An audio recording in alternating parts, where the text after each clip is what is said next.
Okay, so I guess we'll get started as for whoever's here, and if people join in as they go.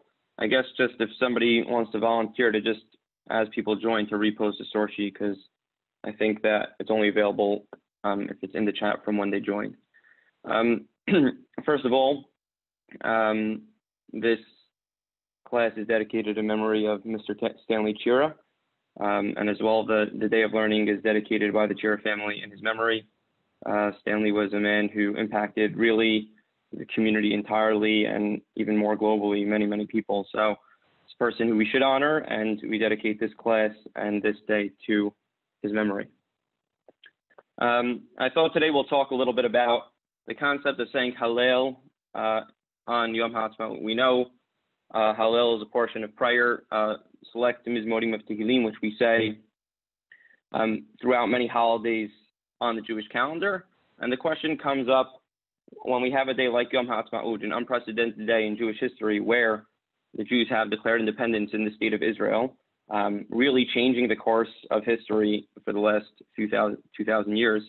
And we want to feel this concept of Hallel and declare this day a happy and special day. How do we go about incorporating Hallel into the Jewish prayer? We know the canon of Tefillah is very special, and we don't toy with it a lot. How do we go about doing that?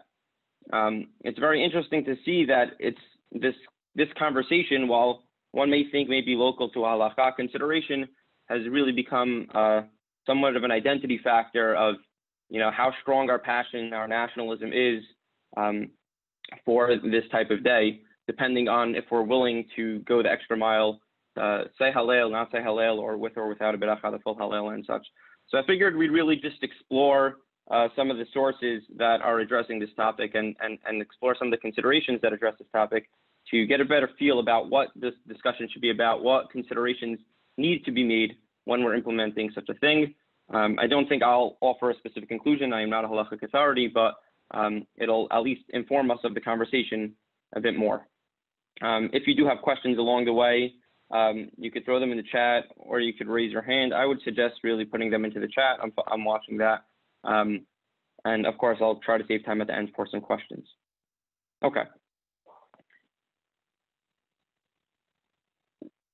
We just celebrated the holiday of Pesach, and on the holiday of Pesach, we said Hallel at night in Shul. We said Hallel again during the Seder, and of course, we said Hallel in Shacharit on the first day or two, the full Hallel, and then following with what we call the half Hallel. So the Gemara Pesachim tries to figure out what is this Hallel, and this is the one of the sources for Hallel. Amar Rav Yehuda Amar Shmuel Shir Shabbat Torah Moshe v'Yisrael Amaru B'Shah She'alum Nayam. So first we have this concept of Shir, this concept of expressing joy and happiness through song, right? And we know obviously as Yashir Moshe, right, that Moshe is saying. So Moshe and the people of Israel sang when they crossed the sea, when they were saved from Egypt. But now Hallel ze mi amaro, who said this Hallel, right? Hallel, more specifically the content that we're talking about. So Nevi'im shebenehem tiknu lahem leIsrael shiyu omrim oto al kol perek uperek al kol sara v'sara shelo tavo alehem ulech shenigalim omrim otan al geulatan. Okay, so the Nevi'im, the earlier prophets, instituted that throughout Jewish history, as certain situations arise that cause problems and they overcome from those situations, we would say the Hallel. This is the institution of the Hallel, according to the Gemara. The Gemara then continues a little bit later, Tanu Rabbanan Hallel Zimni Amaro, and it sort of goes through an account of different points and junctures in history, which we are familiar with in the Tanach, to help us sort of understand where this Hallel will come from. So Hallel Zimni Amaro, Rabbi Eliezer Omer, Moshe v'Yisrael Amaru B'Shah She'amdu Al Hayam. Right, we know the story of the Jews crossing the Red Sea. That was when it was said. Another account is Rabbi Yehuda Omer, Yehoshua v'Yisrael Amaru B'Shah She'amdu Al Hayam Al Canaan. Yehoshua and the nation, when they enter into Eretz Israel, are presented with a current kingdom that they need to overcome to create their autonomy in the land. So again, they said it. Another opinion is Devorah Barak. We know that in the times of the Shoftim, a little bit after Yehoshua, there was a lot of unrest there. So Devorah and Barak, who are a powerful nation, we see them singing Shira. They said Hallel as well. Another account is Hizkiah v'Siyato Amruah b'Sha'ah she'amad alehem Sanherib, right? During the times of the Melachim, when we did have a kingdom, still there was an antagonizing nation, Sanherib from Ashur, and there the Hallel was said. One more account, which is actually interesting, to be Akiva Omed, Hananiah, Mishael, v'Azariah amaruha b'Sha'ah she'amad alehem Nebuchadnezzar harasha. Okay, so actually here we have individuals, right, approach that are encountering Nebuchadnezzar and are in danger, but they said Hallel. And lastly, the account is Mordechai ve'Esther amaruha b'Sha'ah she'amad alehem Haman harasha. And in the times of Purim, Mordechai and Esther, when they overcame Haman's decree, would say it. It's not clear if these are days that we're supposed to continue to say it. It seems not, because in a lot of them we don't. But these are at least precedents for what would cause somebody to say it at least spontaneously for that time. And then again, the Gemara concludes, Hachamim omnim nevi'im shebenehem tiknu lahem Yisrael, shehu omnim oto al kol perek uperek, ve'al kol sara v'sara shelo tavo alehem Yisrael, ulechshinigalin omnim otan al geula. So the Nevi'im instituted that going forward, not only in these past points in history, but going forward, should there be any juncture where there's a tzara, where there's some sort of oppression, and we're nigal, we have redemption from it, we would say Hallel. Okay, so that's the concept of saying Hallel. This is at least why the conversation will start, where we'll say, okay, the Nevi'im said to do it on an important point in history. Well, Yom Haasmaut seems to have been an important point of history, right? Should we be saying it now? So we'll examine another Gemara, which will give us a more concrete criteria as to, okay, when do we actually institute to say it regularly versus when we wouldn't. So the Mishnah says there are 12 special days of the year that there's music in front of the Beit HaMikdash, and the Gemara says, Maishnahani, what's so special about these special days? Right? So they're Hoil v'Yachid Gomer Bahenet Hallel. These are the days that we expect the Yachid, every individual, right, not just the groups of people, but every individual, to say Gomer, to complete the Hallel. Okay? Which are, the Gemara accounts, Shemona Yemei Hag, 8 days of Sukkot, Ushmona Yemei Hanukkah, 8 days of Hanukkah, the Yom Tov Harishon Shel Pesach, just the first day of Pesach, the Yom Tov Harishon Shel Atzeret, and again, just the first day of Shavuot. Okay? And then, of course, Bagola, if you're keeping 2 days of those holidays, so you're going to add a day for Sukkot, Pesach, and Shavuot, so you'll end up with 21. So these are the days where we say Hallel. So the Gemara inquires, what's so special about these days? Or more specifically, how come on Sukkot we're saying it for all 8 days, but for Pesach we're not saying it, we're only saying it on the first day or 2? So the Gemara comes out with 3 reasons why we would ever say Hallel, and which shows why Sukkot is different than Pesach. Number 1 is Halukim b'Korbanotehim. We know in Parashat Pinchas we are commanded on these special days to bring special korbanot.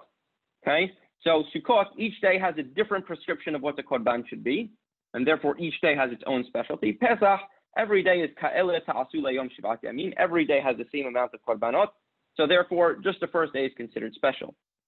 Okay, that being the case, the Gemara asks, how come Shabbat also has a special korban? We say, no, Shabbat also needs to be considered Mo'ed. Then the Gemara asks, how come Rosh Hodesh we are not saying Hallel? So at this point, the Gemara is assuming that there's no such thing as Hallel on Rosh Hodesh. And the Gemara says that you also need to have a day where the Torah tells you not to do Melacha. So the Gemara comes out with 3 criteria for saying Hallel. Number 1, special in the Korban. Number 2, be titled Mo'ed in the Pesukim of the Torah. And number 3, have a day that you're not meant to do any work based on the Torah. Obviously, the Gemara asks based on this. If that is the case, then we just listed the 8 days of Hanukkah on this list. 8 days of Hanukkah don't have any korbanot. They're not titled Mo'ed in the Torah, and they're not Hodesh b'asiyat melacha. We actually are allowed to work on Hanukkah, right? Obviously, being as Hanukkah was instituted later, right? How does it fit into any of this criteria? And the Gemara answers, Mishum Nisa, Hanukkah is special because there's a miracle. So while we thought we were building a list of criteria to say Hallel, we realized that Hanukkah is a special time, that because there was a miracle, because there was a miracle, we'll get to open miracles in general, therefore we would say Hallel. Then the Gemara inquires, what about Purim? Right, so we actually saw Purim on the list where at that time maybe Mordechai and Esther said Hallel, but how come we're not continuing to say Hallel on Purim? So the Gemara gives 2 potential ways to go in Purim, and this will create a big difference in our discussion, right? Option A for Purim is to say, Purim is a day that does merit Hallel, But since we're reading the Megillah and accounting of the whole miracle in its primary source, we don't have to go about saying Hallel. The Kriya of the Megillah counts as Hallel.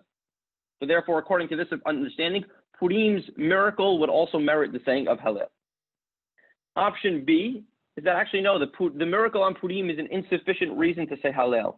Why? 2 points. Number one, it doesn't happen in the land of Israel. Okay. Number two, it doesn't represent a complete Geula. Why? Because even though we were saved, we were still under the dominion of Ahasuerus. We didn't have complete autonomy. Okay, so this is the criteria of Hallel. The criteria for the days of the holidays in the Torah are not going to be as relevant to our discussion, but we're going to focus on the criteria of the days of both Hanukkah and the day of Purim to see how those days compare to, say, a Yom Haasmaut in our history, and see if that's something that we should be doing.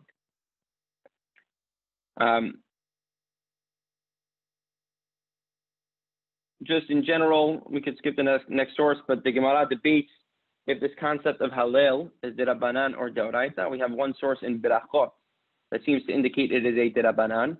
Nonetheless, a very important thing that you're being Mefarsem Denes. But the Gemara in Ta'anit seems to indicate otherwise.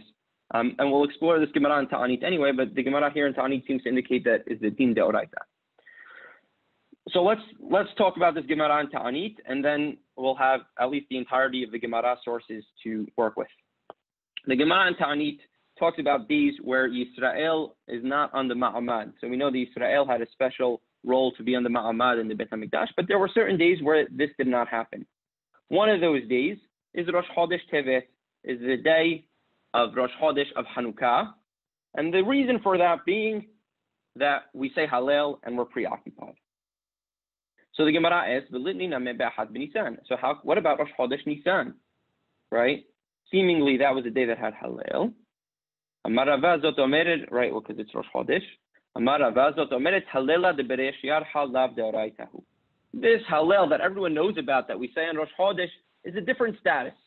It's clearly a different status than the rest of the Hallels that we talk about. Okay? And the Gemara goes on to explain what that difference of status is. And to say that when there was Rav, who was an Amorah, who started to say Hallel on Rosh Hodesh, and people wanted to stop him, right? So seemingly there was a problem saying a Hallel on a day that it wasn't prescribed to be said. But since they realized he was skipping around, as we know we skip on Rosh Hodesh, the beginning of the Tumas Morim, he was skipping around. It's clear that he wasn't saying it because of a halacha or because of a requirement, rather because minhag avotehem bidehem. There was a minhag, there was a general convention that he adopted, and that was something that allowed him to say Hallel as long as he was skipping accordingly. Okay? Rashi points out, however, that obviously, according to this Gemara, this is being said in contrast to the Hallel of Hanukkah, which is more than just a minhag, it's a halacha. One last Gemara that will be important, and then we'll pause to just review a little bit what we got from this era of sources, is that the Gemara accounts, Amar Rabbi Yosef, Rabbi Yosef says, I want to be in the category of people who say Hallel bechol yom every day. And the Gemara inquires, if somebody says Hallel freely on a daily basis, this is actually considered a blasphemous practice. It's considered a ridiculous practice, and it's not something acceptable.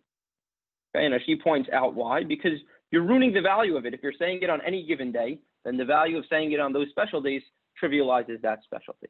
Okay, so let's pause here. Trying to bring this together, we have a Gemara that seems to tell us we should be saying Hallel in future periods of Jewish history. Okay?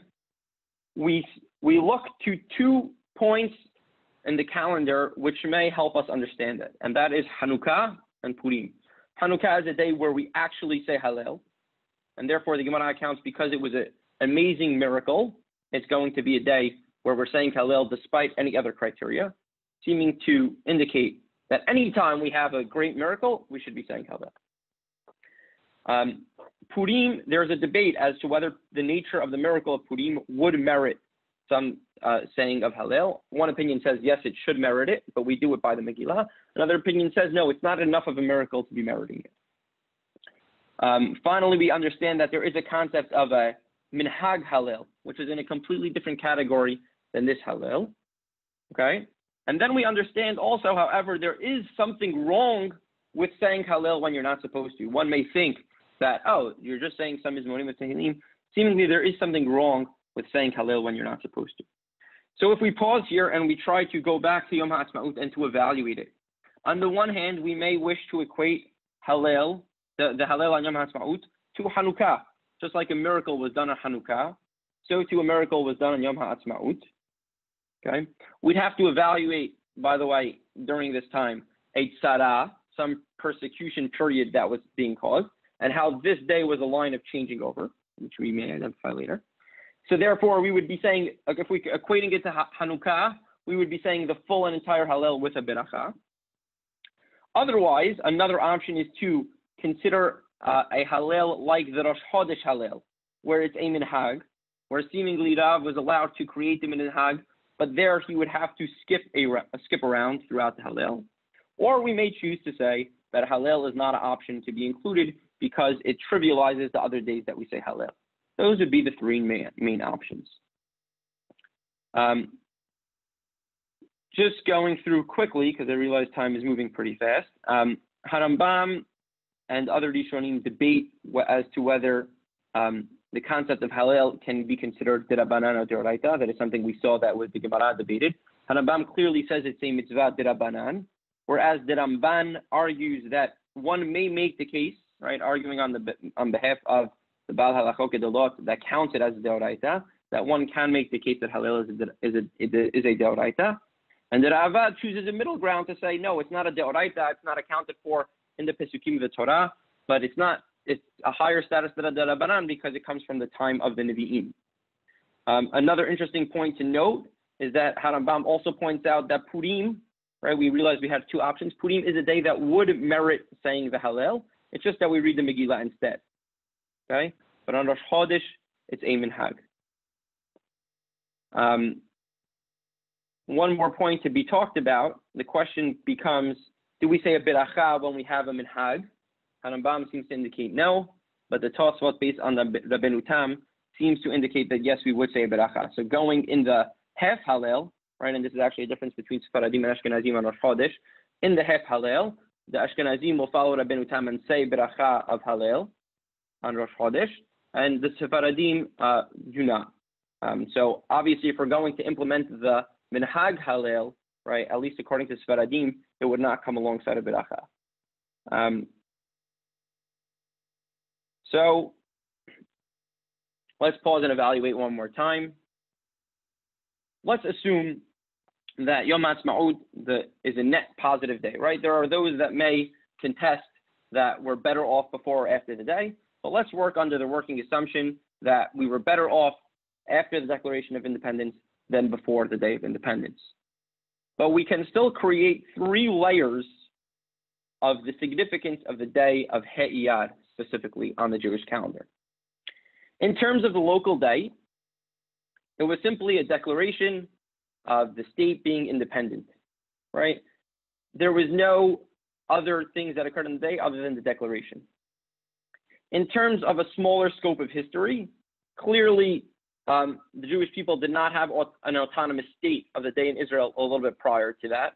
And subsequently, there was antagonism by, let's say, neighboring people in the land, right? With the declaration of the State of Israel, triggering the War of Independence, we have really the result of the Jews being a completely autonomous state. So that already starts to fit the criteria of the Nevi'im, where we say, okay, there was a tzara before, there was some sort of antagonism before, and then we were nig'al and we had a redemption.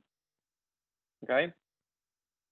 Even furthering the scope a little bit broader, we can talk about, obviously, drastic persecutions that happened, and you only have to go 3-4 years back to see something like the Holocaust, even though it's not happening to the people in Israel, it's happening to the Jewish people as a whole. And obviously, we can acknowledge now, where we're looking, many, many years later, at what the significance of the last 70 years was.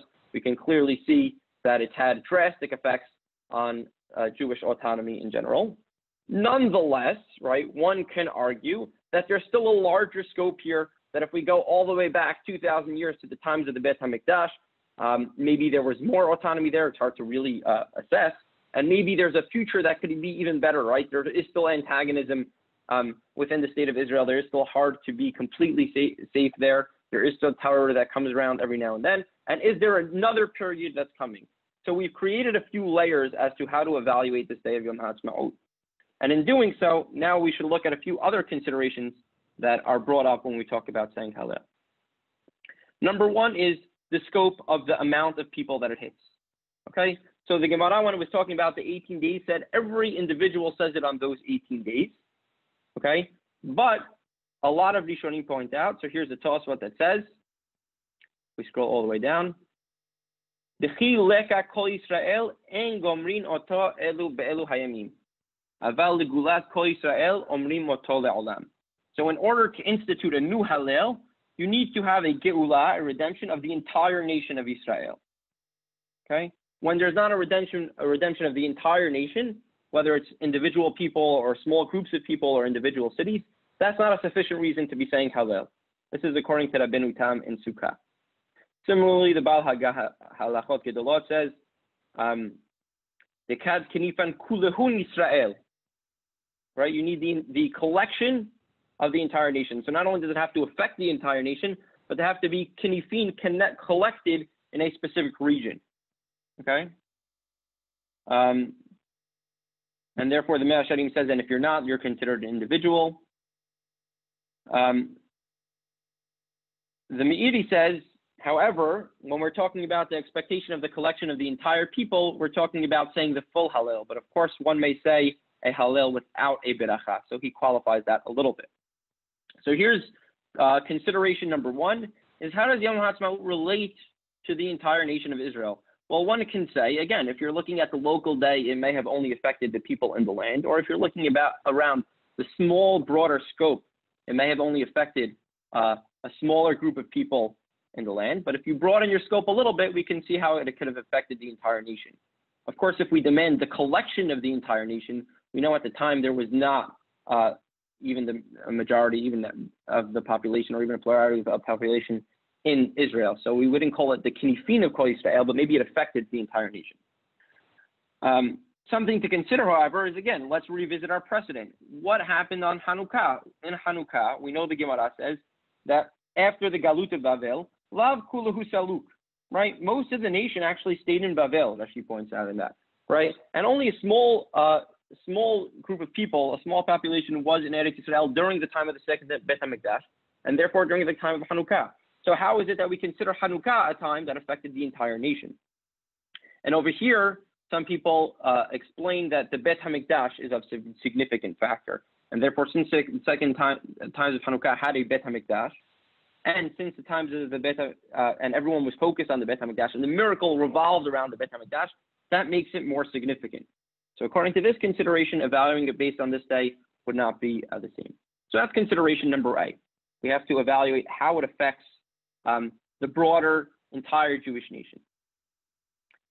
Consideration number two is simply to look back on the last 2,000 years and say, well, we would imagine if the Nevi'im Tiknu, they instituted that everyone should be saying it at every given point, we would imagine there would be some other points in history that it would have been said, that it would have been instituted. I don't know, some miracle here, some miracle there. And to this, the Haida points out that the Rif, the Rosh, and Harambam, which usually codify most halachot that are relevant to today, do not bring this concept of instituting Hallel anew in certain occasions. And so we don't see that Hallel was being instituted. Why don't we see it? Again, to this we can say that clearly the day of Yom Haasmaut was an unprecedented event, and therefore it's hard to compare it to other points of history when it wasn't done. Another consideration that is raised is based on the Maharitz Hiyut and the Abu Darham, which is to say that the nature of the miracle, right, if we're using Hanukkah as our precedent, right, then the Maharitz Hiyut points out that the Gemara in Shabbat, when it talks about the miracle of Hanukkah, it talks about the miracle of the oil being lit for 8 days, right? Whereas one may reference the miracle of overcoming the Greek army, that doesn't seem to be the driving factor. The driving factor somehow comes out to the miracle of oil lasting for 8 days, which seems to have trivial significance in the bigger picture. So the Maharit points out that no, because in order to really celebrate on this accord, you need a supernatural miracle to be happening. And therefore, Hanukkah had a supernatural miracle. Should we evaluate the day of Yom Haasmaut? Do we see supernatural miracles there? It doesn't seem to be the case. However, we have to reconsider as well the miracle of Purim, right? If we're saying that Purim would be a precedent of a day where you would say Hallel, there seemingly is no supernatural miracles, and it's mostly political change of course, right? Nonetheless, the Abu Darham will claim that it is a day that had very unconventional things happening here. Okay. One more consideration is to think about the fact that they said it one time, or if they'll say consistently, but we'll leave that aside for now. Okay, so we saw a couple of reasons why one may compare Yom Haasmaut to a day like Hanukkah and say the full Hallel. But we saw a couple of ways to say that maybe since Hanukkah happened in the times of the Beit HaMikdash and at the expense of the Beit HaMikdash, and maybe we talk of supernatural miracles happening and that's a day how it's remembered as, maybe Yom Haasmaut doesn't exactly fit that criteria. The last thing to talk about is to talk about the significance of the Yom Haasmaut, not just in the fact that we have autonomy and we were saved from a specific area, but the significance of being the Nevi'im always promising of a utopian day sometime in the future, and how we'll one day get to this amazing utopia. And seemingly, many people will account that this is a step towards that direction, right? And the Gemara specifically talks about there being stages of Geula, and one of the stages of Geula is through a milhama that results in autonomy. So milhama nameh athalta the Geula hi, right? It becomes an athala of Geula, and we know there's the chief rabbinate of Israel, I believe, posted, or there's definitely a letter of rabbis in Israel from the 48 time that talk about this significance of time being a beginning of Geula, a beginning of a real redemption that will change the entire course of history. And the question is, does this day falls into that category? And should it fall into that category, maybe it would make all the other considerations fall away. Nonetheless, some point out that one has to consider the expense at which we have this autonomy. There was a war. There were people on both sides of the war that lives were lost or that their lives were compromised in many different ways. And therefore, does that mitigate our reason of saying Hallel, of celebrating? And to bring this out, right, the Shibbolei Halekha points out that why do we not say Hallel on the rest of the days of Pesach? So while the Gemara gave its own reason, the Shibbolei Halekha accounts because seeing Egyptians drown, right, his famous line, right, seeing Egyptians drowning and celebrating on that behalf without being considerate of the people at the expense that it came is something that mitigates our celebration.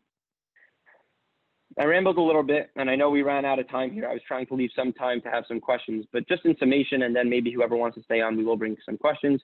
We saw clearly there was a concept of saying Hallel for future generations in times of special occasions. We knew that the precedent of this day would be Hanukkah and maybe Purim. We tried to, in some ways, compare Yom Haasmaut to the day of Hanukkah, but nonetheless realized that maybe because of the supernatural miracles, or maybe because of the significance of the Beit HaMikdash, that maybe Yom Haasmaut may or may not fall into that category. Again, always considering the significance of Yom Haasmaut in the many layers that it serves. And finally, we said maybe this day is really an unprecedented day of the calendar. Again, each congregation should do as they see fit, and each rabbi should rule on their congregation as they see fit. Ovadia suggests that one doesn't say the full Hallel because of maybe the considerations raised, nor say a beracha on the Hallel, because Ovadia has very sensitivity to safek berachot lahakel, right? Even if one person says not to say a beracha and 100 people say to say a beracha, he would still say not to say the beracha, but he allows you to insert it into the tefillah. The one thing I'll just try to end with is to say that we come with a consideration of Yom Haasmaut, where our gut is telling us that this is a special day in the calendar. We know it. And part of that gut telling us that it's a special day in the calendar wants us to use our system to acknowledge that, right? We want to use our tefillah that we're saying every day. We want to use our Hallel that we say on special occasions to acknowledge that. And when we revisit the considerations and we see some resistance on either end and we're not really sure how it comes into play, I think one thing that's very important is to realize how non-binary all the considerations we raised are. In that, if one looks at it as either saying Hallel like we say on Hanukkah, or not saying Hallel at all, and having those choices, right?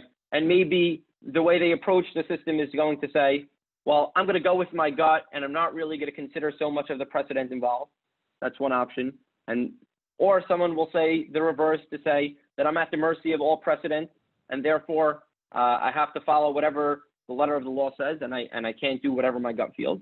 But I think what we realize today is that there are layers to how to go about those considerations. Maybe you're not going to say the full Hallel because the precedent seems to limit your ability to do that. But it doesn't mean you have to abandon the whole thing and not say Hallel at all. There are different ways of looking at a new thing in history, an unprecedented time, and using our system of precedent to try to address it and incorporate it into our daily practice. I went a little bit over time, and I realized some people want to get to other classes.